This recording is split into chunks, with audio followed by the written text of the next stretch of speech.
Hi friends, welcome to my channel. ఈ ఆదివారం కూడా మేము గెస్ట్ హౌస్కి వచ్చాము. ఈరోజు అన్ని వంటలు నేనే చేస్తాను. ఎలా చేయాలో మీకు కూడా చూపిస్తాను. ఈరోజు చికెన్ బిర్యానీ ఎలా చేయాలో చూపిస్తాను. కావాల్సిన పదార్థాలు: చికెన్ 1 కిలో, పెరుగు 200 గ్రామ్స్, కారం సరిపడినంత, ఉప్పు సరిపడినంత, పసుపు, అల్లం వెల్లుల్లి పేస్ట్, ధనియాల పొడి, గరం మసాలా, ఆయిల్, కొత్తిమీర, పుదీనా, నిమ్మకాయలు.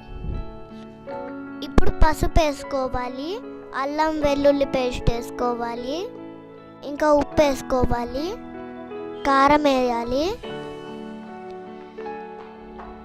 ధనియాల పొడి వేయాలి, గరం మసాలా, పెరుగు, నిమ్మకాయ, కొత్తిమీర, పుదీనా, 2 స్పూన్లు ఆయిల్ వేసుకొని బాగా కలుపుకోవాలి. ఒక 1 అవర్ పక్కన పెట్టుకోవాలి. ఈలోపు మనం నేతి బీరకాయ పచ్చడి ఎలా తయారు చేయాలో చూద్దాం. మనం ఇప్పుడు నేతి బీరకాయని చిన్న చిన్న ముక్కలుగా కట్ చేసుకొని బాండీలో వేయాలి. అందులో మిరపకాయలు, మునగాకు, కరివేపాకు, చింతపండు, వెల్లుల్లిపాయలు, జీలకర్ర వేసుకొని బాగా వేగించుకోవాలి.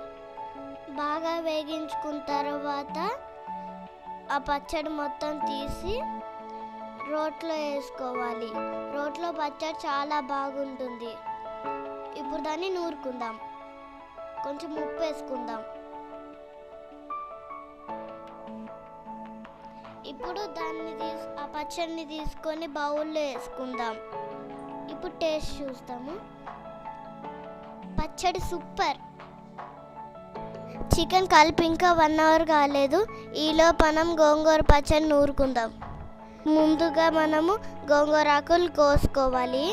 మిరపకాయలు, గోంగూర కలిపి ఒక గిన్నెలో వేసుకొని నీళ్లు పోసి బాగా ఉడికించుకోవాలి. ఉడికిన తర్వాత మనం దీన్ని రోట్లో నూరుకుందాం.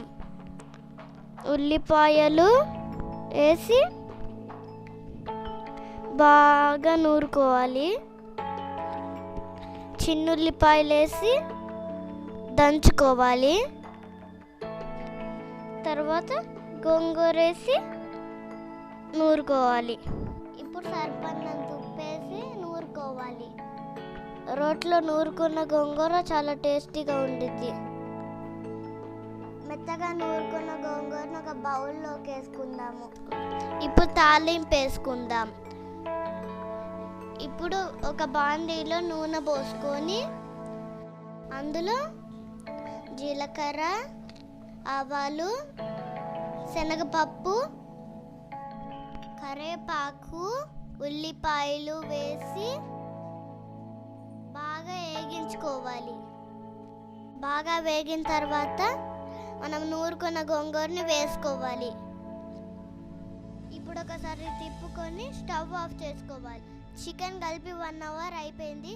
ఇప్పుడు చికెన్ బిర్యానీ చేసుకుందాం. చెక్క, లవంగం, ఇలాచి, బిర్యానీ ఆకు, కొత్తిమీర, పుదీనా ఇవన్నీ కలిపి మరుగుతున్న నీటిలో వేసేయాలి. ఇప్పుడు సరిపడినంత ఉప్పు వేసుకోవాలి. నీళ్ళని బాగా మరిగించుకోవాలి. మరిగిన తర్వాత మనం ముందుగా నానబెట్టుకున్న బాస్మతి రైస్ని తీసుకొని అందులో వేసుకోవాలి. చికెన్ని ఒక గిన్నెలోకి తీసుకొని దాని మీద సగం ఉడికిన బాస్మతి రైస్ని వేసుకుందాం. ఇప్పుడు 20 నిమిషాలు ఉడికించుకుందాము.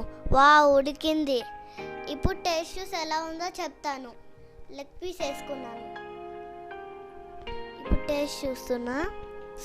కాలుతుంది. ఇంకా కాలుతూనే ఉంది. సూపర్. ఈలోపు మా అమ్మ అరిటాకు కోస్తుంది. ఇందులో మేమందరం తింటాము. మా నాన్న వడ్డిస్తున్నాడు. ఇప్పుడు మేమందరం తింటున్నాం. Leg piece super.